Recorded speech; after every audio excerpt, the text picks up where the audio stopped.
গ্রীষ্মের তীব্র দাবাদহে যখন সাধারণ মানুষের জীবন ওষ্ঠাগত, ঠিক তখনই সাধারণ পথচারী ও শ্রমিকদের স্বস্তিতে এগিয়ে এলো ছাত্র সংগঠন। আজ হুগলি জেলার পান্ডুয়ার ৩ নম্বর সংলগ্ন জিটি রোড এলাকায় অখিল ভারতীয় বিদ্যার্থী পরিষদের ABVP পক্ষ থেকে একটি বিশেষ জলছত্র কর্মসূচির আয়োজন করা হয়। এদিন সকাল থেকে জিটি রোডের মতো ব্যস্ততম রাস্তায় যাতায়াতকারী সাধারণ মানুষ, টোটো চালক, বাস যাত্রী এবং পথচারীদের হাতে ঠান্ডা পানীয় জল ও ORS তুলে দেন সংগঠনের কর্মীরা। তীব্র গরমে হঠাৎই পরিষেবা পেয়ে স্বস্তি প্রকাশ করেছেন এলাকার সাধারণ মানুষ ও নিত্যযাত্রীরা। সংগঠনের স্থানীয় নেতৃত্বের পক্ষ থেকে জানানো হয়েছে, গত কয়েকদিন ধরে তাপমাত্রা যেভাবে বাড়ছে তাতে সাধারণ মানুষের রাস্তায় চলাচল করা কঠিন হয়ে পড়েছে। বিশেষ করে যারা জীবিকার তাগিদে এই তীব্র রোদেও রাস্তা বেরোতে বাধ্য হচ্ছেন, তাদের পাশে দাঁড়াতেই আমাদের এই ক্ষুদ্র প্রয়াস। সামাজিক দায়বদ্ধতা থেকে আজ ৩ নম্বর এলাকায় জলছত্র শিবিরের আয়োজন করা হয়েছে। আর সারাদিনব্যাপী কর্মসূচিতে সংগঠনের বহু কর্মী সমর্থক সক্রিয়ভাবে উপস্থিত ছিলেন। অমিত কুমার মণ্ডলের রিপোর্ট, আমার বাংলা নিউজ। আজকে আমরা কর্মসূচি নিয়েছি এটাই যে গরমে মানুষ আশপুষ্ট হয়ে যাচ্ছে, গরমের মধ্যে মানুষ একটা রাস্তায় বেরোলে একটা কষ্টের মধ্যে আছে।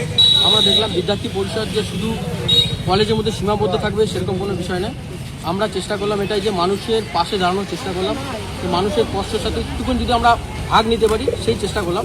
মানুষের সাথে সুন্দর ঠান্ডা ঠান্ডা জল এবং সাথে ঠান্ডা ফ্লেভারাইজ আছে, তোমার রসনা আছে, যেগুলো আমরা মানুষকে দিয়ে যাতে গরমের মধ্যে তাদের নিত্য যে কষ্ট তাদের একটুখানি হলেও যাতে আমরা তাদের কষ্ট ভাগ করে নিতে পারি, সেটা বিদ্যার্থী পরিষদের একটা ভালো পরিকল্পনা।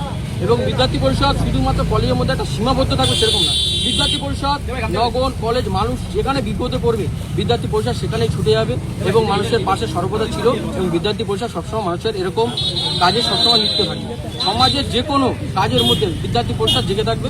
প্রত্যেকটা কার্যকর্তা আমরা আজকে প্রচুর কষ্ট করেছি, আমাদের যে ছেলেগুলো খুবই একটা গর্বের বিষয় যে আজকে আমরা তাদের পেয়েছি এবং সবাইকে পেয়েছি। মানুষরাও খুব খুশি যে আজকে এত সুন্দর একটা কার্যক্রম পান্ডুয়া নগর থেকে ABVP পক্ষ থেকে করা হয়েছে, তাতে মানুষ খুবই খুশি এবং উচ্ছ্বাসী। কি নাম, কি পোস্ট? আমার নাম রাজ সরকার, আমি পান্ডুয়া মণ্ডল নগর মণ্ডল প্রমুখ। জলের অপর নাম জীবন, দেখা যাচ্ছে সেই জল আপনার পথ চলতি মানুষকে খাওয়াচ্ছেন, কি বলবেন? আমাদের পান্ডুয়া নগরের অনেক দিন ধরেই একটা ইচ্ছা ছিল যে আমরা একটা জলছত্র করব। তো আজকে আমরা এই যে জলছত্রটা করতে পেরেছি এবং সাধারণ মানুষ পথ চলতি এই গরমে এই তীব্র আবহাওয়ায় যে মানুষের কাছে জল তুলে দিতে পেরেছি, সেটা আমাদের নগরের একটা অনেক বড় পাওয়া। সাধারণ মানুষ যেভাবে রাস্তায় দাঁড়িয়ে জল গ্রহণ করছে তা আমাদের সত্যি খুব বড় একটা পাওয়া। কি নাম? আমার নাম বিজয় হাওলাদার। কি পোস্টে আছেন আপনি? আমি এখন ABVPর একটা সাধারণ দায়িত্বে আছি।